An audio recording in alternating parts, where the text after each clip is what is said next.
The following is a special presentation of Tony Curry Radio.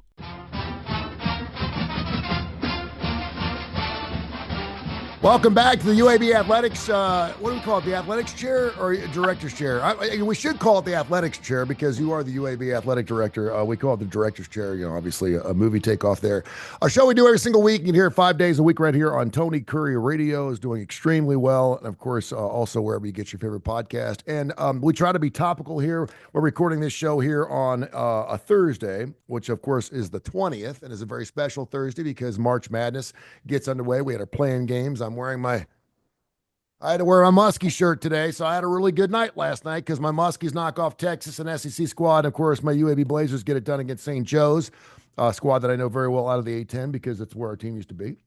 Well, I think that, Tony, you know, that win, Texas lost to Xavier, it does kind of put an exclamation point on one of the problems with the brackets and the whatever methodology is being used. I mean, Texas was 6-12 in the SEC. Yep.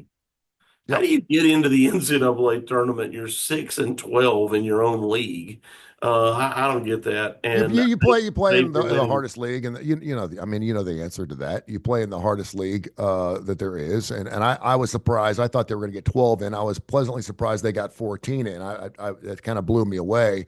But they showed themselves. Yeah, but I mean, I can look at the SEC standings, and heck, what is there? 3 or 4 other teams that are under 500 that wouldn't make it in either if they had a sub 500 record. If you're just taking teams above 500, we may not have enough to fill the spots. Well, but think of how you are if you're the fan base at Texas. Your team is 6-12 in the league. What did they? I guess they finished 12th in the SEC or something. By all measure, their fan base must think they had a terrible year. Right, their fan base, I would assume, completely checked out. Yeah, you know, and then somehow they make the NCAA tournament. Yeah, you know. Yeah, I'm sitting here looking at the SEC right now. And much like your computer, it's not letting me load up. But anyway, yeah, I think it's going to be interesting to see how this plays out because, like you said, and I was talking about it on Fox 6 this morning, we are going to add. 8 more teams, I guess? Is it 8 more teams next season or 10? I'm not sure how they're going to do that. Have they made that decision? I don't think they've made that decision. No, but it sounds like it's like a phone call away or something. It doesn't seem like it's going to be that big of a deal. But then you've been talking about doubling the field, which still would mean that the lowest percentage of any team would get postseason play on any of our major sports. Then you justify it, right? Then if there's a team like Texas that's in that somehow, had a really tough strength of schedule and you felt like they deserve to be in for some reason, it doesn't seem so unusual. But it's so hard to get into the NCAA tournament right now. That's what is such a head scratcher is how would they get in when there's so many other really good teams. You look through the NIT field and see how many either opted to not play in the NIT or people like us that are in it that are really good teams. North Texas is a really good team. We do this every year. Florida Atlantic. I was surprised by the way to see North Texas. They were actually the next 4 out. And UAB knocks them off, and I'm thinking to myself, well, wait a minute. Why isn't it? Now, obviously, they had some better wins, but I mean, if you're knocking off that squad, that certainly I knew UAB wasn't going to get an at-large bid by any stretch. Yeah. I was hoping that the AAC would get eventually an at-large bid just because Memphis was so good. It didn't happen. And we beat North Texas twice, and North Texas is a 2 seed in the NIT, and we're a 7. Yeah. By the way, Mississippi State, Georgia, Vanderbilt, Arkansas, Oklahoma, and Texas all had sub 500 records, and they all made the NCAA tournament. You got to be really careful because when we sit there and say you must do this in order to get in, another situation always comes up where it doesn't. That's why I hate automatic bids. If you're truly looking for the best field, I would say that most of the teams in the SEC should probably get in. It's not to say like a team like UAB couldn't wreak havoc if they got an opportunity. Tell me a little bit. First of all, there's a CBI, there's a CTI, there's the NCAA, there's the LGBTQ BB, there's Oh, stop it. there are so many different postseason tournaments. I love all of it. I think the longer Yeah, we can play, the more tournaments we have. If we had a tournament that went all summer long, I would love it. I think it's great, and I think it's great for colleges. So people out there poo-pooing, I think it's wonderful. You can hang a banner on. I'll give a squad if you want to hang a banner or not. I know there's one league where you have to actually pay to play in it. Which one is right. that? Is that the CBI? Yeah, So UAB sitting there with 21, 22 wins at the end of the season. You don't make the big dance. How do you decide what's the next step for you? Do you just sit back and wait for the uh, invitations to come in? Or are you already picking the NIT so you don't have to pay to play? Is it better to pay to play? Is there more response you get out of that? Explain that to me a little bit. yeah. The teams, the schools that choose to pay to be in these tournaments, what they're evaluating is based on the team that we think we're going to have next year. Maybe we kind of finished in a bit of an upswing, um, and what we saw was the more we played together, we really finally started to figure it out. The guys started to figure out how to properly execute the offense or the defense or the whatever. It just happened too late in the season. We need some games under our belt, and if we get some more games, it's about thinking about, will we be better prepared for next season? We'll be able Yeah. to start hotter next year. Now, the flaw in that, Tony, is the transfer portal that didn't used to exist. So the thinking used to be what I just said, is this would be a good momentum builder for next season. Some coaches might say, hey, Tony, we're not sure if Tony's going to get into the transfer portal and leave, but if we keep playing, maybe we can convince him because he's engaged with the team. Maybe he won't leave us. So there's a number of reasons why people, play in the that tournament. The NIT. So here's how we got into the NIT. So it's interesting. You see all the bracketologists, if you will, Mm-hmm. predicting who's going to be in the NCAA tournament, and then they do it the same thing for the NIT.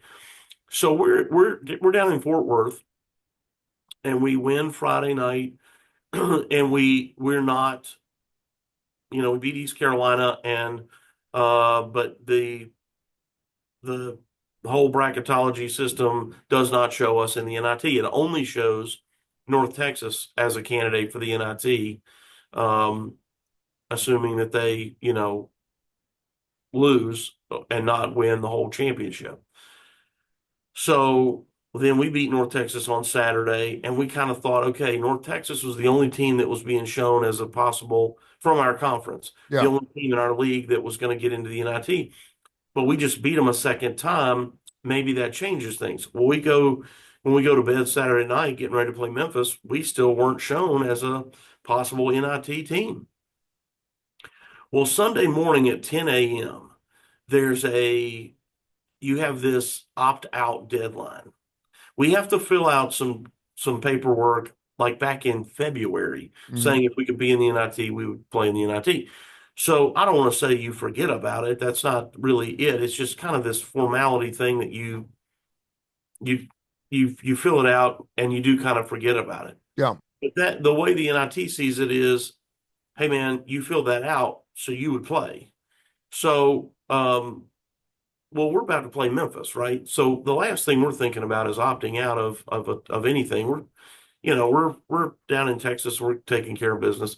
So we play Memphis, and of course we don't win, but we don't finish that game until like 4:30 almost. Mm-hmm. And we clean up, post-game press conference, get on the bus, head to the airport, and while we're on the bus going to the airport, the NCAA tournament selection show begins, and we're Yeah. watching it, on our phones and stuff. So we get on our flight and start heading home to Birmingham. We haven't heard anything from the NIT or anybody else. We land in Birmingham, and of course now we've got service again, and it pops up on everybody's Twitter feed, the NIT bracket, and we're in it. Yeah. Well, initially it was like, okay, you're glad to be in it, but did they ask anybody? No, What yeah. what if we had gotten guys hurt or something? Like if Yaxel Lindeborg's toe was bothering him during the conference tournament, and we've just played 3 games in 3 days. You're a little disappointed that we didn't beat Memphis and had a chance, and so there was this moment. It was like, man, y'all announced to the world that we're going to play in this thing, and you didn't even confirm. Now, the NCAA, who runs the NIT, would say, well, you filled out, you Yeah. signed this contract in February, and you didn't opt out, so But we things change. I mean, a lot can change between February a and lot can March. Yeah. change. And so we did have a bit of a back and forth with them, and obviously we chose to play, and I'm glad that we did.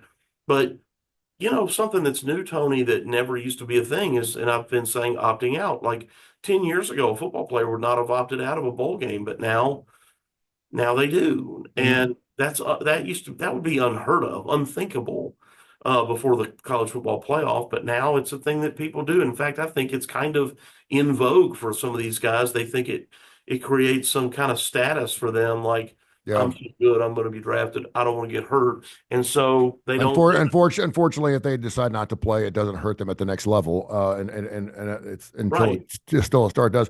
And thank goodness, Yaxel and the toe are doing pretty well. I guess for 16 and 17 last night. Um, a weird game too, by the way, because for the first 5 minutes it was 4-2, and you're used to kind of seeing UAB run up and down. And I know Well, St. we had a Joe's has ton gone of over. turnovers. Yeah, I know. It was, and I kind of expected that a little bit just because I know that UAB was one game away from playing in the big dance, and I know they had to be disappointed, but you got to get back on and you always look for teams like that to see how Well, that's what I disappointed was they going are. to say is you got to have this conversation with the guys like, hey, we've been invited to the NIT. Do you want to keep playing? Yeah, Because if they don't have it in their heart to keep hmm playing, you're just going to go somewhere and get embarrassed, yeah, because somebody's going to, beat you. St. Joe's is a good team. They got hmm 2 guys that are being considered draft picks, yep, two, yep. and we neutralized both of them really well last night.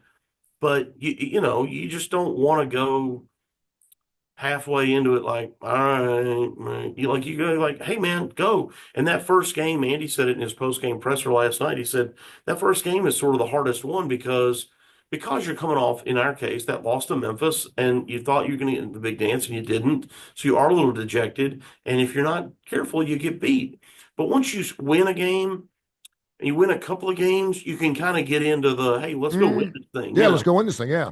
So Uh, hopefully that's where the guys are. I mean, now we're in what they would consider the Sweet 16 of the NIT. Yeah, UAB Director's Chair. He's Mark Ingram, the athletic director for the UAB Blazers, UABsports.com for everything you need to know about the UAB Blazers. They got all their sports up there. UAB is playing Santa Clara next, 8 p.m. Central, coming up on Sunday night. So we always love the NIT because sometimes you can pit like an Auburn against an Alabama or because they get to make the schedule. How does that schedule work? Why do some teams have to go all the way up to Washington, D.C. when they're down in the South? Is it or why? Well, I guess the other thing is, I guess the higher seed or the lower seed, depending on how you look at it, always gets the home game. I was hoping that since UAB had a great season, maybe you get a home game out of the deal. But who makes that scheduling up? Well, you have an option. You can request to host. Like they ask you, hey, if you play in this, would you like to host? And we said we would. Yeah. And when we played in it last time, the first round, we hosted Southern Miss, which was great because they had had a good year. Our fans certainly know who Southern Miss is from our time in Conference USA, and just geographically being close. People respect that program, and so it's like, man, we're going to have a decent showing, and we did. We had a decent home crowd. The NIT crowds are really hard, Tony, because your season ticket. This is everywhere. The Mhm. season ticket holder doesn't have that ticket. Right, it's not in their package because they don't you don't know you're going to be in that, Yeah. and so all the season ticket holders have to they have to purchase that ticket. You don't just get it complimentary. So you've got a very small amount of time to announce, hey, we're playing, we're in the NIT. This is the team we're playing, and it's tomorrow. Yeah. Yeah. And get your tickets and trying to get that out to your students who may be on spring break or you just whatever, and it's just hard. It's hard to get a good crowd, but we did, and then we played, if you recall, at Vanderbilt, so that's not far away. That was all really cleverly done. This year, it's just bizarre to me. So UAB, Samford, who I can almost see out my window, right? Um, Jacksonville State, Mhm. who if I go around the corner, I can see them down the street. Chattanooga, Middle Tennessee, and Furman's not that far away. No. But like we're all six, we are we're 25% of the whole bracket, right? Yeah. None of us are playing each other. Georgia Tech. Okay, so they sent Jacksonville State to play Georgia Tech. That was a sensible move. They sent Chattanooga to play Middle. Sensible move. But they sent us to Philadelphia to play St. Joe's, and they sent Sanford all the way up to Washington, D.C. to play George Mason. And now really the the real flaw in it is that we and Jacksonville State, who both won, Sanford lost, Middle lost. I don't know where Chattanooga's going, but we and Jacksonville State are both flying to California to play the next round.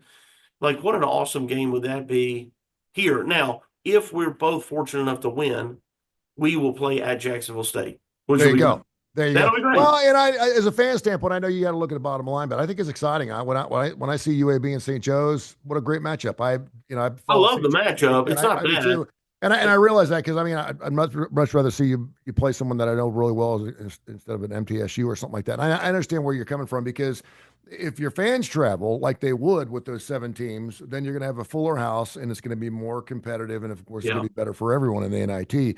Talk about real quick about these leagues that you can pay to play. How does that work? What is that all about? And why don't we have more of those? Why would you choose to pay to play? What's the positives there? Yeah, well, that's actually what I started with is the pay to play tournaments are you're looking at your squad and you're thinking we sort of came together at the end of the year and we played really well our last 5 or 6 games, but not well enough because we started slow. We're not making the NIT, but man, I think we could be really good next year if we could keep this group together. And so it's about thinking about next season. If we get in front of it, we So could it be is teams that are not invited to the NIT, or is it? Or could you decide to go and right. pay? Could you pay and play even though you're invited to the I NIT? guess you Despite, could, but you yeah, you wouldn't. And that's Tony. Sadly, that's what happened with South Alabama. And now I'm forgetting who the other school was, but the other tournament, CBI made their announcement. I think it was CBI. They made their bracket announcement before the NIT, which they should not do. And and so somebody believed they weren't getting into the NIT hmm and accepted the bid to this third tournament, the pay to play tournament. and then found out that they got in. Then they found out they got in. And so they said, oh, well, wait a minute. Well, we would play in the NIT. Well, the NIT was like, I thought you were playing in that other thing. They said, well, that's because we didn't think we were in your tournament. We haven't heard from you. And these guys are calling, wearing our phone out. And that's how South Alabama got bumped out of the NIT, That's kind of which crazy. is just an error. I talked to the guys from the NIT. Listen, I know the NCAA people they all get just beat up for all sorts of things. I just said, man, y'all just you need to have some communication outreach as part of your plan. Yeah. Like as soon as the NCAA bracket is set, y'all know who it is. You know who's in it and who's not in it. You should immediately be on the phone calling everybody going, hey, look, Texas Tech, you didn't make it. Would you play in the NIT? You're not? Okay, we need to know. You got 15 minutes. We need to Yeah. know. Yeah. Best-selling video game of all time, EA Sports, is coming out now with college football 26, 25. Of course, there's a best-selling one. Kids were given somewhere between $500 and $600 to be on the game. You and I had this discussion. How cool would it be to be in a video game? How cool is Yeah, that? They have just announced that they're going to go up to $1,500 per yeah, player. And of course, a lot of this leaked out because they're already doing the photography and the front of the package itself. And they've got several coaches that are actually part of that. So good for college players for getting that extra bump. But also the NCAA just a couple days ago now allowing athletes to negotiate NIL deals before they enroll with their school. I didn't even know that they couldn't do that anyway. I thought they were already negotiating before they enroll. I thought that's how they found out where they were going to go to Th- school. They yeah. were they were negotiating. This is the typical. Hey, we're going to change the rule because you're already breaking. Everybody's Yeah, breaking the the tube's out rule. of the toothpaste. Yeah, Yeah, everybody's breaking the rule already, so let's just make it legal because everybody's doing it. yeah. Um, yeah, technically, Tony, you weren't supposed to negotiate with a player what they were going to get. if you were the coach, you're supposed to say, yeah, if I was the coach, I was supposed to say to you, Tony, hey, Tony, we want you to play here. We're going to pay for you to, we're going to give you a full scholarship. And what does that include? And hey, listen, I'm gonna watch your phone because you're gonna get another call from our collective. They have an offer that they would like to make you. And then this other person call you, hey, Tony, I'm Steve from you know, the Magic City Impact Collective at UAB. You're so special, and and that guy. By the way, that guy Steve doesn't know anything about football. He doesn't know anything at all. Yeah, and, sure. and he's calling you to tell you that they're going to pay you this much a month or whatever. Negotiate, and you can say, "Well, I want 5,000 a month, not 4,000 a month," and they go, "Well, we can't give you that." And now theoretically, I'm leaving it up to Steve to negotiate with you as the player, and Steve might lose you. Yeah. I'm the coach. Wait a minute. I'm the one that recruited you and evaluated. So, that was not happening. Most people were just saying, look, this is what the collective is going to offer you. Yep. Yaxel had just an amazing year. I heard on a telecast this past week that he had a lineup this year. His stat line was unlike any stat line that anybody ever had in college sports. It had everything to do with his points, his rebounds, his blocks, his steals. It had all the five major things, and that no other basketball player in history had ever had those types of numbers. He's had And 24. yet, it wasn't even an honorable mention in the All It's American. ridiculous. Ridiculous. Loved seeing him go for that 30-20 ball game, which I thought was fantastic. And I think a lot of people have been waiting for that moment for him. And of course, he backed it up a little slow in the first half that next game, but he came on in the second half. And of course, again, last night, 16 and 17 respectively. He's got a year of eligibility left. What's your thoughts on? I know you can't say this, but I know because I've got email questions ask Mark if Yaxel's coming back. Is that a kid you're worried about the NIL? And what has he told you about his? Because a lot of people are saying that he could go NBA, but if he's not even getting a first mention, it would behoove him, I think, to go ahead and spend another year with the UAB Blazers. Well, I hope. yesterday, actually, was it yesterday? Yes, yesterday before the St. Joe's game, Steve Mitchell and I were talking about this, and Steve had seen somewhere that Yaxel was picked like or predicted to be like a late first round draft pick. So not a lottery pick, but a first round draft pick to somewhere, whoever had the, 29th pick or something. Mhm. And we were talking about this because St. Joe's has a guy who was predicted to be like five spots in front of him. And so we were talking about that matchup. And Yeah. last night, Yaxel dominated that guy. Yaxel went for what'd you say it was, 16 and 17? Yeah. 16 points, 17 rebounds. Um, I think their player, is his name Reynolds, maybe? He's number Mhm. 13. Yeah. He went like 6 points, 2 rebounds, or something Yeah. like that. It was a joke, of a difference. And um, anyway, the point is, I think that if he can get drafted and feel like his money is guaranteed and it's not a G League situation, that's what he's going to do.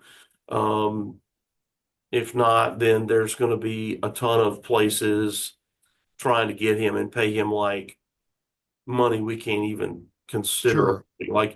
Like he would get 1 million to 1.5 million out of some of these schools easily, and What it is will he? be Is he was he impossible. 6'9", 6'10"?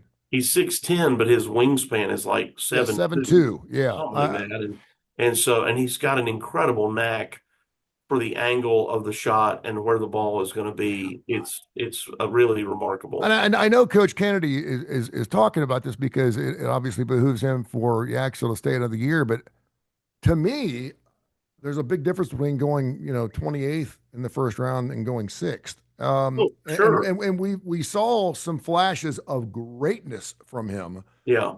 like some things that we'd never seen before. That 30-20 game was one of those examples. And I was really interested to see how he's going to perform the next night because I said we've seen this all year long. And next night he goes for 6 and 5, and I'm like, what's going on? And you've even said on the show, coaches like sometimes don't come back here until you shoot the ball 30 times. I want to see what you're made of. So every time Right. he takes a shot, even when he misses, it's always a close miss. I'm always happy to see that. So Right. I'm thinking if there's one dude who could use one more year of tutelage under a great coach like Andy Kennedy, Yeah. he could really raise his stock a lot. Yeah, Not only help the UAB Blazers, yeah. obviously, but I mean, having $1 million payday He'll in have front of your face. he'll have people in his ear though saying, "Hey man, he's taught you everything you can. Maybe you need to change your logo on your shirt and go take that million and a half, and that would also improve your stock." I Yeah, mean, the fact that he's not an honorable mention to me it's just a disgraceful display of how the mid majors are treated, the kids in the mid majors are treated, the schools are. It comes back to all this is so flawed in terms of the way people think of how your program is historically versus how you actually are. And Texas losing to Xavier last night is just the exclamation point of that whole issue. They're in it at Texas is in the tournament because they're in the SEC and because they're Texas. yeah. Okay. Um, They're not yeah. that good. Yeah, no, they weren't. They've been sitting there at that 10 seed all year long and just kind of playing 500 ball. And again, you mentioned they were 6-12 in conference play, and you're probably right. And thank goodness for Xavier, they were lousy because but Xavier had to play their what's off to get that win 86-80 last night. He's Mark Ingram, the athletic director for the UAB Blazers. Go Blazers, UABsports.com. So I was writing this article for Rolling Stone magazine. I was actually thinking about you while I was doing this, and they were asking me to talk about the concert experience. We have a brand new venue putting up right down from Protective Stadium. It's going to be killer. Well, they got that thing up quick, too, by the way. They've got a whole host of James Taylor just announced he's going to be playing. Rod Stewart's going to be down there, Dave Matthews Band, all the regulars, and hopefully we'll have some bands we haven't seen in quite some time. It's going to hold about 8,000. And they did a study with a bunch of concert goers to find out if people that go to a certain number of concerts on an annual basis are actually happier over their life because of something called collective effervescence. Collective effervescence is something that you would feel at a UAB football or basketball game, at a church. Anytime when you get a large number of people that are all on the same page and all rooting for the same thing, you can Yeah. have collective effervescence. And that's why, you watch a concert on TV, it doesn't beat anything about sitting on the front row at a Doobies concert. It's just so much better. And you always feel really good. And what they found were people that go to concerts traditionally are healthier and happier. They also found out that that buzz can last up to a week, depending on what your situation was with that concert. And they also found out that out of 789 people, 81% of those people were happier over their entire lifetime just because they had maybe gone to one or two concerts that really affected their life. So I wanted you, and I can remember we've done top 5 shows, we've done all these things. I want you to name a concert where you had the goosebumps going, man. Like you went and you knew it was going to be, because sometimes you go to a show and you know it's going to be great and it's great. Sometimes Yeah. you go to a show and you get so high for it and it just ain't what it's supposed to be. And then sometimes you go to a show and you were just absolutely moved. And you're Yeah. like, wow, I didn't expect this. And you walk away going, that was a great experience. Can you name one of those for me? Well, yeah, I mean, there's shows where I went and I was really surprised that I did not expect a group to be as good as they were. And then there's other ones when you say moved, that's a little different. Like going to like a Jimmy Buffett concert and everybody is singing every word of every song. Mhm. You're kind of collectively, the entire audience is singing the same thing together. That was, I don't know if moving, that's a little deep, but that I think would fit it best into that category. Um, well, I saw Kiss with their makeup on, Oh, and I wasn't like some huge Kiss fan, but when I saw that show, I was immediately a Kiss fan. I went out and bought everything that I could get, every album they had that I could get. They were terrific. And then there's other people like I went and saw you remember the band Offspring, oh yeah. and they had this punk rock band called Rancid open up for them, and they were incredible. They were great performers. It was at this hole in the wall place, and they were just running all over the place, and they sounded great. They were intense, and then Offspring came out and kind of laid an egg, and Yeah. so it kind of anyway. So yeah, in terms of moving, I would say that. a show like a Jimmy Buffett show where everybody's singing together kind of fits into that effervescence that you're talking about. What I know, what I don't think people realize, and I got a chance to talk to Tom Johnston the last time he came through town with the Doobie Brothers. I paid $300 to sit on the fifth row with a friend of mine. And yeah, the better your seats are, the better the show is. Period. When you're encapsulated or you're enveloped by the sound around you, it's hard not to sit in the front or second row and not experience, even if it's Barry Manilow. It's going to be a great show because you're right there and you're so immersed in it. And he spoke to me after the show and he's like, "Wow, I hope you enjoyed the show." I said, "It's one of the top 5 shows I've seen. I've seen the Doobie Brothers so much that Tom knew who I was." And I brought them on stage a million times. I said, "I've seen you 30 times." I said, "That was one of the best shows I've ever seen." He said, "You know why?" And they're all in their 70s. Yeah. Now, and I only went to see him because Michael McDonald was with him, and I've always wanted to see Michael McDonald with the Doobies, and he was fantastic, and he kind of took his place. He wasn't in the front of the band all night, didn't play any solo stuff. He all played Doobie stuff. But he said, "Man, it was the crowd." He said, I can't remember the last time we did a show where everyone was on their feet the entire hour and a half." He said, I've never seen anything like it because, I'm respectful. I paid good money for these seats. And if I want to stand up, damn it, I'm going to stand up. I don't do that because if people are sitting behind me, I even do that at basketball games sometimes. I don't want to get in the way. But if they're playing something where everyone's up and the person behind me don't want to stand up, it's on you. And so, but everyone stood up because I had never seen so many 60-year-olds on their feet for such a long period of time, because the Doobie Brothers have been out for 50 years and you see people with walkers, everything. And he goes, "We played off that." He said, "We actually added a couple songs." They played South City Midnight Lady, which they normally don't play. He said, "We added a couple songs just because the crowd was so into it." So, next time you go to a show and you're into it, remember the band feeds off that too. They have a collective effervescence, particularly when they're playing 2 or 3 shows a week. That can make a big difference in a show. So think about that next time. All right, my man, go get him of the Blazers. I wish you were playing some home games. I was kind of hoping that was going to happen. That was the one good thing about perhaps an NIT invitation. But go get him, Tiger. We'll see if we can bring home an NIT championship. Do my part. Do your part, and we'll catch up next week. All right. Sounds great, Tony. Thanks.